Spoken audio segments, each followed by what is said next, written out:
मोक्ष के इच्छुक भक्तात्माओं को, जो मानुष तन को दुर्लभ समझता हो और इसी जन्म से जिनको पार होना हो, उन सभी भगत भाइयों को मेरा नमस्कार, राम राम, सत साहिब, साहिब बंदगी, जय सतगुरुदेव की। मित्रों, आज तक हमारे को जो बताया गया है वो इस एपिसोड को सुनने के बाद में आपको सब समझ में आ जाएगा कि हमारे को बताया क्या था और वास्तविक में है क्या। ये एपिसोड उन लोगों के लिए बड़ा दिव्य साबित होगा जो भक्ति करना चाहते हैं और इसी जन्म से वो पार होना चाहते हैं। और आज तक जो भक्ति करते आ रहे हैं उसमें कमी क्या रह गई, हमें परमात्मा क्यों मिला, क्यों नहीं मिला आज तक। विशेष तौर से ये एपिसोड उस चीज पर प्रकाश डालेगा कि ऐसी क्या चीज की कमी रह गई जिससे हम इतने युगों से भटकते हैं और हमें परमात्मा नहीं मिला। देखो, सबसे पहले तो ये बात है कि परमात्मा तो हमारे पास में ही है, वो तो जितना नजदीक है उतना कोई है नहीं। लेकिन जैसी वस्तु है वो तो है, हमारे पास बर्तन नहीं है। अब जितने भी जो संत महंत हैं, जो भी इस बारे में जो आपको बताते हैं, वो सीधा ये कहते हैं आप जप करो, तप करो, ध्यान करो, ये करो, वो करो और आपको परमात्मा मिल जाएगा।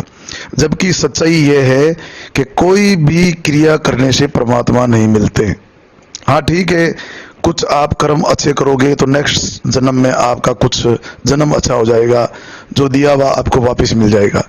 क्योंकि जब तक कर्म जीरो नहीं होंगे, आपके संचय कर्म है, फिर प्रारब्ध कर्म है, फिर आपका वर्तमान कर्म है, वर्तमान कर्म में शुभ और अशुभ है, ये दोनों मिलके फिर प्रारब्ध में चलते हैं। असंख्य युगों का हमारे ऊपर कर्मों का बोझ है।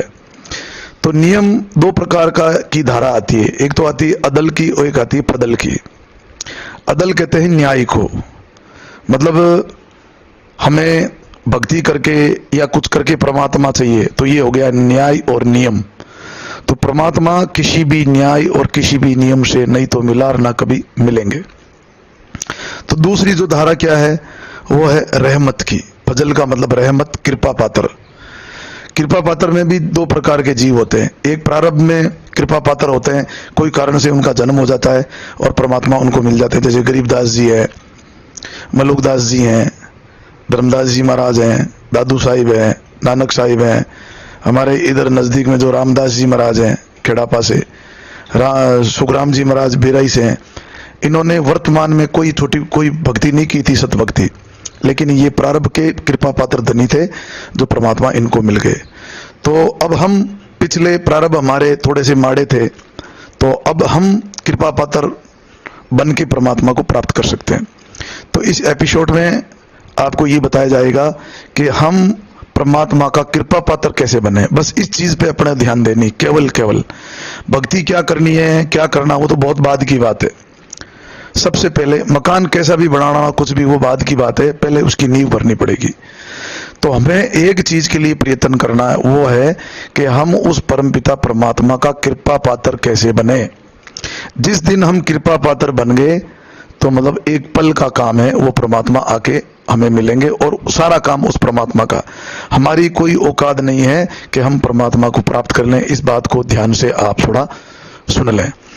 तो अब होता क्या है, हमें आज तक परमात्मा क्यों नहीं मिले, इसका रीजन ये है। अब कोई कहते हैं यहाँ सुरती फंस गई, वहां सुरती लगाओ, ये सब ठीक बातें हैं, अच्छी बातें हैं, ये वाचक ज्ञान है और हमारे किताबों में भी लिपिबद्ध है। लेकिन ये थोड़ी तो सही है, लेकिन प्रैक्टिकल से हमें ये मिलेगा कैसे। अब जैसे हम कई वाणी बोलते हैं तो उस वाणियों का अर्थ भी हमारे को नहीं आता कि ये वाणी किस लेवल की है, कहां तक बोली हुई है, क्योंकि हर वाणी में ताला है, हर प्रकार की वाणी में ताला लगा हुआ है। तो वाणी हमारे समझने कोई बच्चों का खेल नहीं है। वाणी भी तभी समझ में आ जाएगी जब वो परमात्मा हमारे के ऊपर कृपा करेगा। मेरा कहने का मतलब है 100 बातों की एक ही बात है, हम उनका कृपा पात्र बन गए, सब मामला सॉल्व। आपको कुछ करने की जरूरत नहीं, सारी वाणी एक समझ में आ जाएगी। मोक्ष कैसे होगा ये समझ, जब परमात्मा ही आपको मिल गए सब कुछ मामला हो गया। जिसको परमात्मा मिल गया उसको जानने की क्या जरूरत है, कुछ भी जानने की जरूरत नहीं है। तो इस एपिसोड में विशेष तौर से आज ये बताया जाएगा कि हमारी कहाँ कमी रह गई और हमने आज तक किस बात पे ध्यान नहीं दिया। हम जितनी भी कोशिश कर रहे हैं परमात्मा की तरफ जाने की कोशिश करते हैं, लेकिन परमात्मा हमारी तरफ कैसे आएगा वो आज तक फॉर्मूला हमारे को किसी ने नहीं बताया। अगर बताया भी है तो उसमें वो बताने वाले खुद खरे नहीं उतरे, क्योंकि उस फॉर्मूला में आप देखेंगे, जब इस एंगल को आप लगा के, इस गुणिये को लगा के देखेंगे, तकरीबन आपको सारे रिजेक्ट, सारे आपको फेल मिलेंगे। तो या तो वैसा कोई बंदा मिले, नहीं मिले तो अल्टीमेट वो बंदा आपको खुद को बनना पड़ेगा। अब वो कृपा पात्र का कोर्स क्या है वो अगले 5-10 मिनट में आपको अवगत करा दिया जाएगा, और फिर उस कोर्स को करना या ना करना, उस पर चलना या ना चलना, वो आपके ऊपर डिपेंड करता है।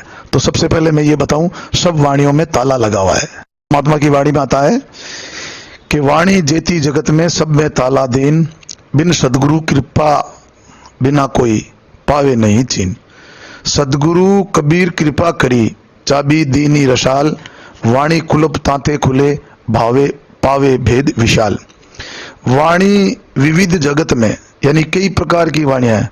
काल जाल प्रचंड, ये वाणियों का भी एक जाल होता है। सुंदरदास जी महाराज ने कहा, ये तो सपन आदि अनादि वचन जाल थिर थायो, सुंदर ज्ञान प्रकाश भयो तब भ्रम अज्ञान नसायो।